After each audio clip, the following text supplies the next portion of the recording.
पूनिया जी ने अभी बयान जारी किया है। सतीश पूनिया जी और राजेंद्र राठौड़ जी को पूछो पिछले 5 साल में शिक्षकों का कितना अपमान किया था।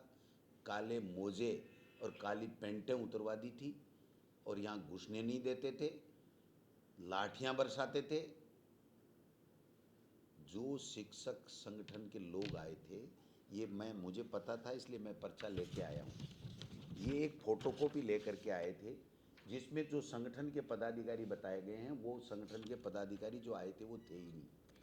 और बिना स्कूल खुलते हुए छुट्टी के अलावा भी वो लोग बाग 11 बजे ऐसी मांग लेकर के आए थे जिसका कोई औचित्य नहीं था। एक मांग पढ़ के सुनाता हूँ। एसपीएस के स्थान पर एनपीएस के स्थान पर ओपीएस लागू किया जाए।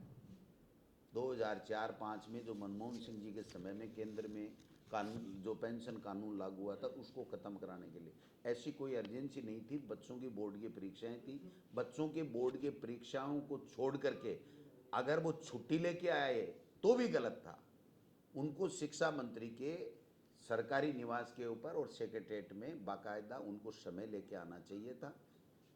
और बिना समय लेकर के आकर के ये कहना कि हमसे वार्ता करनी पड़ेगी, तो ऐसे समय में बिना समय लिए गोविंद सिंह डोटासरा तो ऐसे वार्ता नहीं करता है। मैं पहला शिक्षा मंत्री हूँ जब शिक्षकों की सारी समस्याओं का समाधान भी किया है और शिक्षा संकुल में न्योता देकर के चाय के साथ में उनकी समस्याओं के बारे में चर्चा भी की है।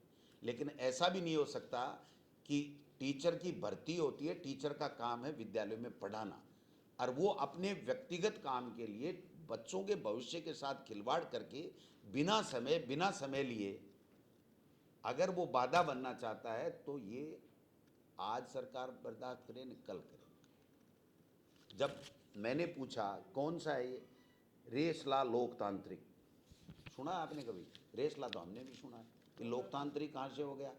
दूसरी चीज़, कोई बात नहीं, हम सम्मान करते हैं कोई भी संगठन हो गया, न इनकी कोई गिरदावरी है न इनका कोई रजिस्ट्रेशन है, फिर भी हम सम्मान दे रहे हैं। हम नहीं कह रहे कि भाई क्यों आ गए, लेकिन आप समय लेकर के आना पड़ेगा। आपको मैंने समय दिया कि मैं 4 बजे पीसीसी आ रहा हूँ। अगर आप 4 बजे आए, आपका स्वागत भी है, चाय भी पिलाऊंगा, आपसे चर्चा भी करूँगा। लेकिन अगर मैं कोई मीटिंग में जा रहा हूँ और आप खड़े हो जाओ कि नहीं हमसे तो आपको 1 to 1 करना पड़ेगा, तो भाई फिर क्या होगा बताओ? गतिरोध ही आएगा। फिर भी शिक्षक की इज्जत मेरे मन में बहुत है क्योंकि मैं एक शिक्षक का बेटा हूँ, इसलिए मैंने उनको चाय पिला के भेजा, उनको बाकायदा अंदर कमरे में बिठाया, उनको समझाया कि आपको इस तरह की डिमांड लेकर के और बिना कोई पदाधिकारियों के साथ लिए ऐसे साधारण टीचर को नहीं आना चाहिए। इसमें आप देख सकते हैं, मैं आपको सौंप दूंगा कि इनमें से जो 4 टीचर थे वो इसमें कोई पदाधिकारी नहीं है। तो फिर कोई संगठन की फोटोकॉपी लेकर के और कोई भी टीचर स्कूल समय में अगर बच्चों को नहीं पढ़ा के आएगा तो उसको तो नाराज़गी से कहना ही पड़ेगा कि भाई बच्चों को पढ़ाइए। वैसे ही कोरोना में बच्चों की पढ़ाई तो बर्बाद होगी। अब आप फिर अपनी मांगों ले, ये ऐसी मांग नहीं थी जिसके लिए उनके लिए वहाँ कल आना जरूरी था।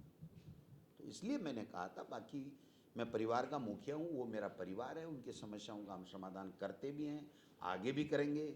उनको बाकायदा निमंत्रण दे करके सब संगठनों के लोगों को बुलाएंगे। और मैं तो समझता हूँ अब समय आ गया कि इन शिक्षक संगठनों की भी गिरदावरी होनी चाहिए और इनको मान्यता दी जानी चाहिए सरकार की तरफ से, और इनको समयबद्ध कार्यक्रम दे करके कि भाई साल में 2 बार आप रख लीजिए, कब कब सरकार से चर्चा करना चाहते हैं। चाहे सरकार आज हमारी है, कल हमारी हो, दूसरे की हो, मैं इसमें परवाह नहीं करता, लेकिन उनका भी सम्मान बना रहेगा और सरकार भी कोई न कोई फैसला लेने में उसको सुगमता होगी। अगर रोजाना कोई फोटोकॉपी लेके हर दरवाजे के ऊपर टीचर आएगा तो न उस टीचर का सम्मान रहेगा, न उस सरकार का रहेगा, न उस मंत्री का रहेगा।